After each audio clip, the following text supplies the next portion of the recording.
So it is week 6 of the Three Rivers Challenge. And I will say I'm having some anxiety about the no spend element I put into this challenge. Making food from my pantry, making meals from my pantry is no problem because that's what I do day in and day out. But not replenishing, not filling those holes that I'm putting in my pantry and seeing it go down week after week is a little bit almost unnerving for me. So I'm having a little bit of difficulty with that. So we only got a couple more weeks to go, so I think I can stick it out. But yeah, so this is what we made for week 6 of the Three Rivers Pantry Challenge. So tonight I'm doing what I call a quick meal. It's a pre-jarred meal. This is chicken and gravy. I actually put this up September of last year. And tonight I'm going to do it over rice back here in the pot. And of course, you know, I'm going to start with my roux. Just equal parts of butter and flour. I just eyeball it. I don't measure. I don't do any of that. So into my pan goes my butter and my flour, and I'm just going to let this cook up for a couple of minutes until it is smelling sort of like sugar cookies to me. So yeah, I'm going to do that, and then I'm going to add in my broth. Now I'm using a couple of different broths here. Some off of the veg that I'm going to use for the meal, as well as I probably have some in my fridge, just trying to clean out my fridge, my freezer, all that sort of thing. So that was from my fridge that was left over from a previous meal. And I'm going to use the juice off of the actual jar as well to make this this roux. And as you can see, I drained that off, and then this was out of my fridge from veg from a previous night's dinner. So I'm going to get that thickened up and put the jar in, and yeah, that's basically it. Done. So this is what I'm using, French style green beans, and I'm going to reserve that liquid for another night's meal. So this is what this looks like. When I say this meal came together in about 10-15 minutes, that's basically all it took. The time it took to cook the rice, and that was it. So this is what it is. Chicken and gravy over rice with French style green beans on the side. And it was delicious, quick and easy. So who remembers my failed sourdough loaf from a couple of weeks ago? Well, I do. I had it in the freezer, and I need to get stuff out of my freezer, not be putting stuff back in my freezer.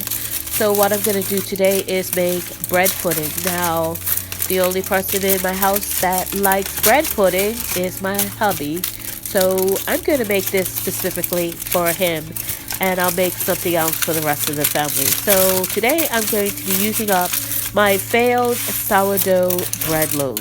So here it is, and I'm going to make bread pudding. So I cut it up into cubes, and you should probably cut them up a little bit smaller than I did here, because I did break them up a little bit more when I was putting them in the pan.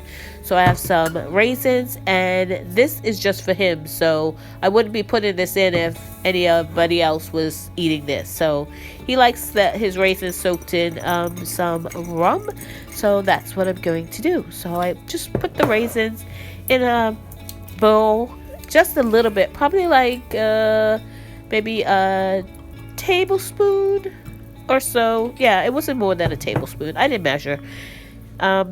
I did measure the bread because I wanted to make sure I had enough of the milk, and I am using my water glass eggs and the raisins, and there are my spices. This came together pretty easily. So now that my bread is all measured out, I know how much I need of other ingredients, and I'm going to use 4 eggs in this, and I'm using my water glass eggs. As you can see, these are good. They're not floating. I always water test them and before I start using them, as well as smell. And as you can see, they are beautiful. They don't look any different from normal eggs. Usually they're runnier than this, so I don't know what's going on, but it's working. So I'm just going to mix up my eggs, beat up my eggs before I add in my spices. I'm not measuring anything, basically to taste. I didn't have any nutmeg, so I used some cardamom this time, and it he said it tasted good. I didn't taste it because I don't like it. So yeah, it smelled good cooking. So I pretty much did a good job. It's basically making like the mix for French toast. That's what it reminded me of. The mix for French toast. And that's basically what it is. So if you have some of this left over, you can use it for French toast. And I might do that one day this week. So I have everything mixed up. And I'm putting just a touch of vanilla. And then I'm going to put my sugar in. Make sure that's all dissolved before I put it over my breadcrumbs. My bread chunks, cubes in the actual pan. So the pan I'm using today is about 10 by 13 or so, 15 or so.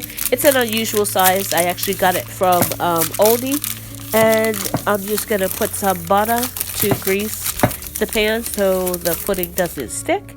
And then I'm just going to start layering in my bread. This is where I probably should have broken up the bread a little bit better than what I chopped it up, because I felt that it took more time to absorb the liquid. And if it would have been in smaller chunks, then I figured it would have absorbed the liquid faster than what it did.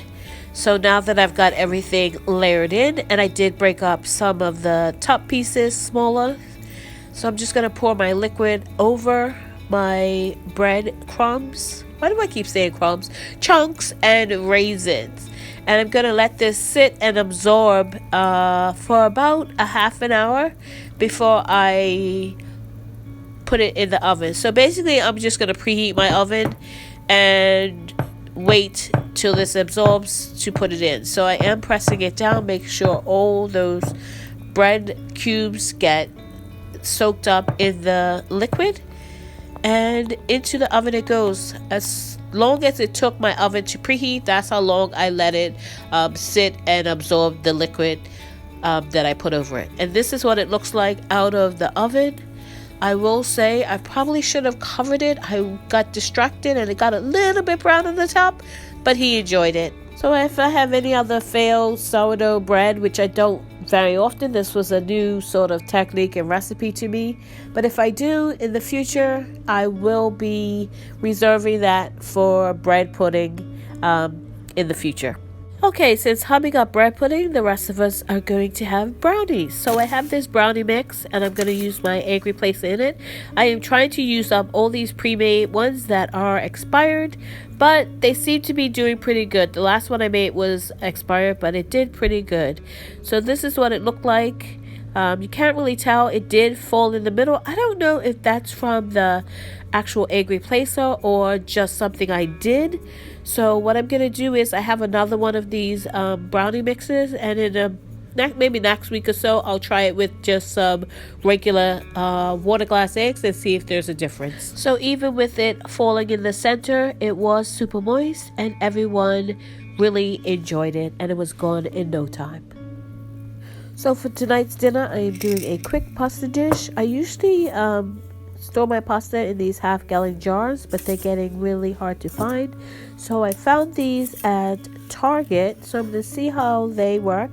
I have a couple of other ones that I actually use for different things, and I have pasta in one, but I'm using two different kinds of rice.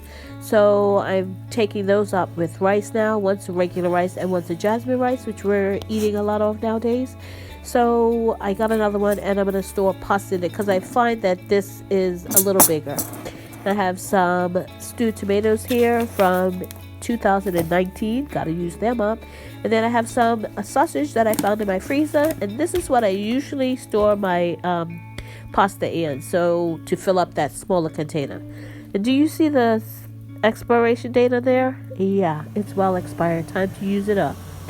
So I just cut it up, and I'm going to use my frying pan just to put a little bit of color on it. Not a whole lot, just a little bit, and because it is fully cooked. So I'm just putting a little bit of browning on it, and then I'm going to get the rest of the meal cooked. Again, as this was so quick and easy, it took about 12 to 15 minutes to cook the pasta, and the dinner was ready. So these are some home canned carrots that I'm going to use for tonight's dinner, and they are canned in onion soup. So that's what I'm going to use. I'm going to use that liquid off of the carrots into my broth, and the rest I'm going to save for another dinner or whatever the case may be, to cook some pasta maybe or whatever. So I'm just going to get my sauce cooked in the frying pan, and I'm putting in the stewed tomatoes, and I have some of these strained tomatoes in my fridge, and I'm going to use that to make the rest of the sauce, and pretty much that's it. My spices and everything, if I need anything. I did add a few because I needed a little bit of sugar, because anytime I use a tomato product, I put about a tablespoon of sugar in there just to balance out the acid of the tomatoes. So I put that in, and basically it was ready to go. I did put a little bit of garlic in there as well. So I'm just adding the pasta in and mixing it all together.